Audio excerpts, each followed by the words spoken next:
Hey everyone, it's Mr. Buro from Staten Tech, and today I'm going to show you the stretch command in AutoCAD.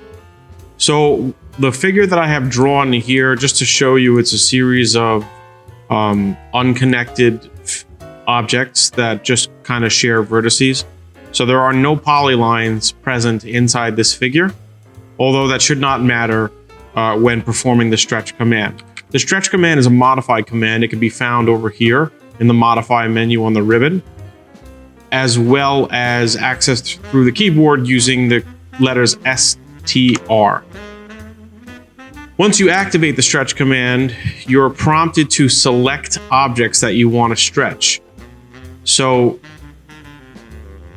something that should be made of note here is that when you make the selection, you have to use the crossing window, which is the green window, not the blue window. Nothing expected will happen if you use the blue selection window. You want to use the green selection window. If I happen to make a mistake and select everything with the stretch command, it pretty much performs the move command. So that's not really the goal here. So I'm going to reactivate the stretch command, and now I will pick part of the object like this. So I'm purposely putting my green selector window to capture all of the bottom slots, including the trapezoid, and let's see what happens from there. That's my selection. When I press enter, it's going to ask me to specify a base point for the stretch or displacement. So I'll click right over here. And then as I start to move my mouse, you can see that those objects are indeed stretching. Some objects are moving, some objects are stretching, and some objects are staying still. And that all depends on how the selection occurred.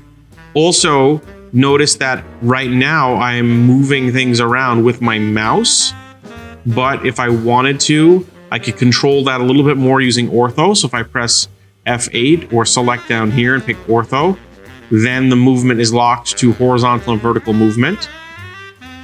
And if I did not have ortho on and I just wanted to perform a stretch that was a known distance, like let's say 5 units down, I would type in 0, -5, and it would go ahead and stretch that item 5 units down.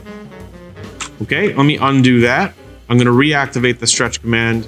This time, when I make the selection, I'm going to come in from the side, and I'll cross right inside those trapezoids. And as you can see, you're starting to kind of learn how the stretch command works. The trapezoids themselves are now stretching. To be more specific about those trapezoids, the top and the bottom bases are stretching. However, the original left-hand angled side is not moving at all.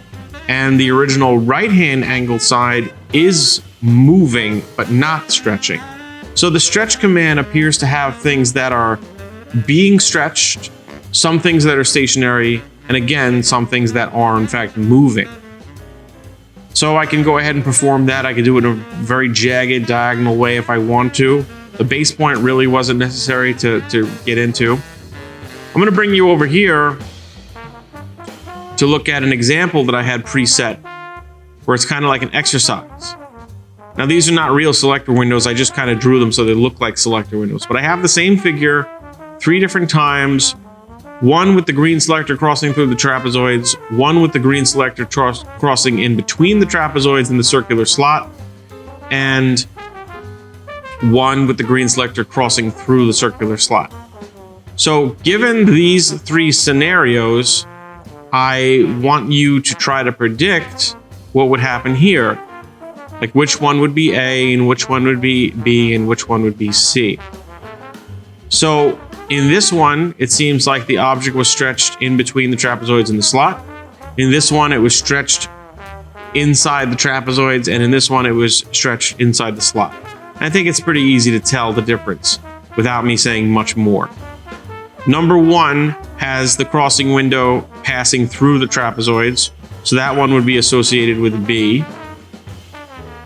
Number 2 has the crossing window crossing in between the trapezoids and the circular slot, so that one is A.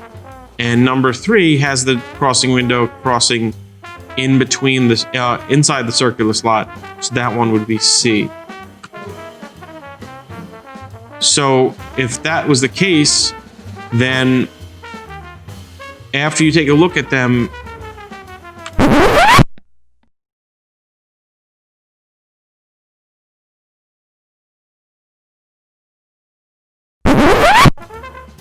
sorry about that, I was interrupted. Just to review again, for number 1, the crossing window is crossing through the trapezoid, so that must be choice B. For number 2, the crossing window is in between the trapezoids and the circular slot, so that's A. And for number 3, the crossing window is inside the circular slot, so that's choice C. So really it does matter where the crossing window is breaking the original figure, and you have to think about what CAD objects that make up that figure are fully encompassed within the crossing window, which ones are being broken by the crossing window, and which ones are not included at all in the crossing window. And again, don't think of just the objects, think of the vertices that make up those objects and the segments that connect them. So I'm going to pass you over to this particular statement over here, and I believe this is the truth. It says we see that all objects completely within the crossing window will move, while all objects split only have vertices within the crossing windows move, which cause the segments to be stretched. So anything that actually is stretched has some of its vertices in the crossing window and some of them not. That should be it. You're really only going to get this one if you do it by experimentation. So give it a shot, draw a polyline that creates a polygon, and start grabbing it in different ways with the stretch command. And you should be good. Thank you very much.